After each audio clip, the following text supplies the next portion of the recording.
हमारी तरफ से आप सभी को प्रणाम। प्रणाम। मेरा नाम मीना। मेरा नाम सीमा। हम आपको देवी गीत सुनाने जा रहे हैं।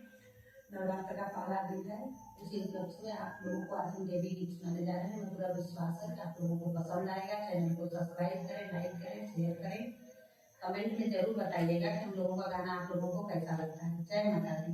देखिए मेरी माता जी के दरबार है, इसी में हम लोग सुना रहे हैं आप लोगों को गाना। निबिया के